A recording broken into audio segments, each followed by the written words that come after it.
met before? There's just something about you that's very familiar. Who I am is not the question you should be asking. It's who are you? I want my people to find their own identity. I have plans for your kind. The world out there is in trouble. It needs our help. You gave the puppet strings long enough to strangle the world. You've forgotten who you are. We're not here to transcend. We're here to destroy.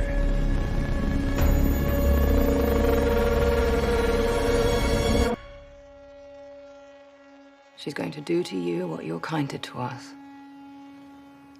Whatever the fuck she wants.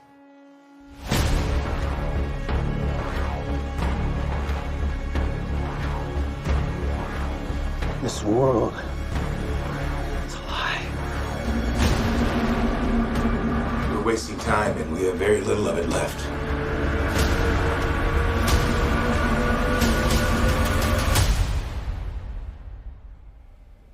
Well then, let's get started.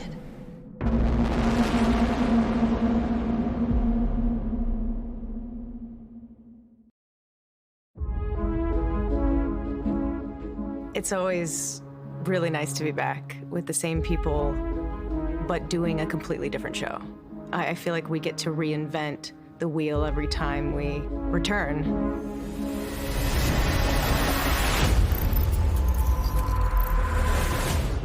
We leave off season 3 at the precipice of war. And when we return this season, the war has passed and we're dealing with its aftermath. From the beginning, from the first season, we knew that we wanted to tell a story with great scope. We liked the idea that each season would have its own arena, its own kind of age.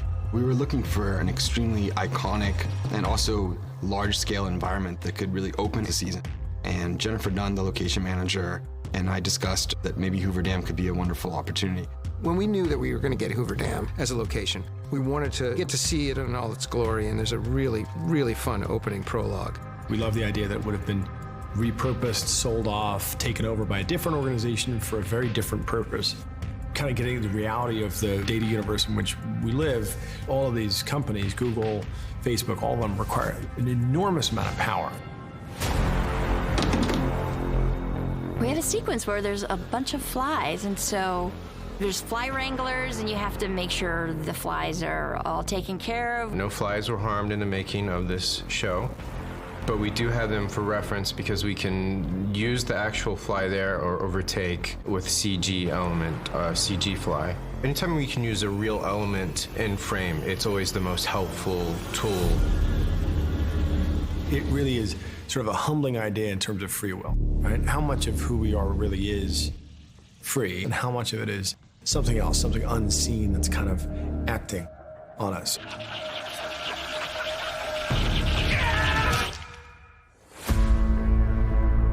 Seven years have passed since the end of the previous season. So we find our characters, in some cases, in radically different circumstances. But for Caleb, the situation hasn't changed very much. We find him right back where he started at the beginning of the third season.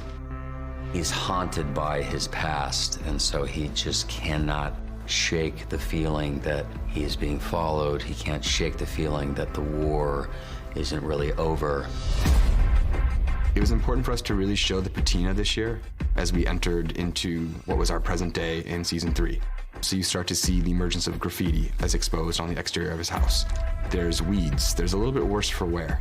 And I think similar to the look of his face, you know, a bit more gaunt, a bit more unshaven, unkempt. And it's the world he thought he wanted, but he doesn't quite seem happy. I'm beginning to think it's not that you fear war, it's that you miss it.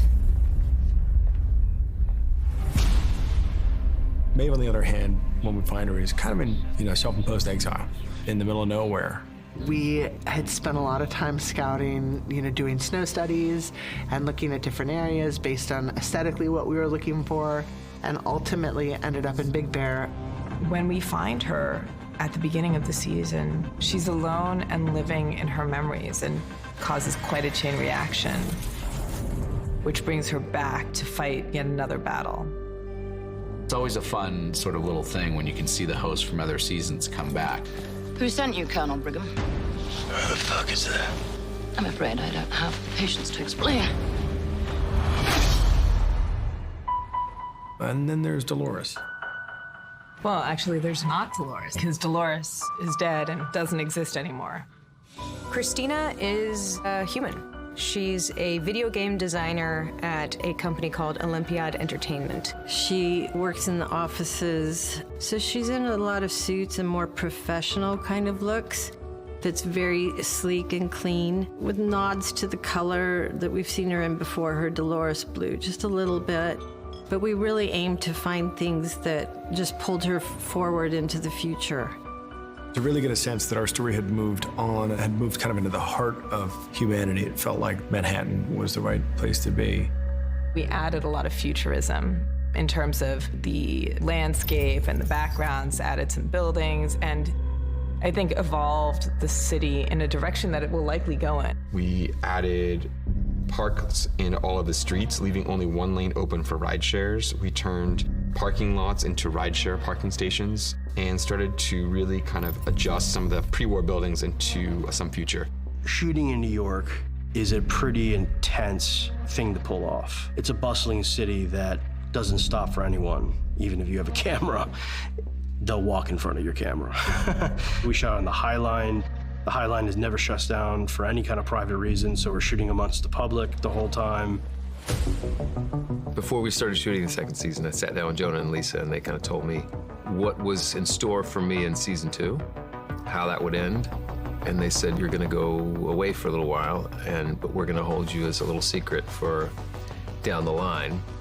It was really hard to keep the Teddy secret, but I didn't even tell my family. It's an exciting feeling knowing that this is gonna be a little fun reveal for the audience and for the fans.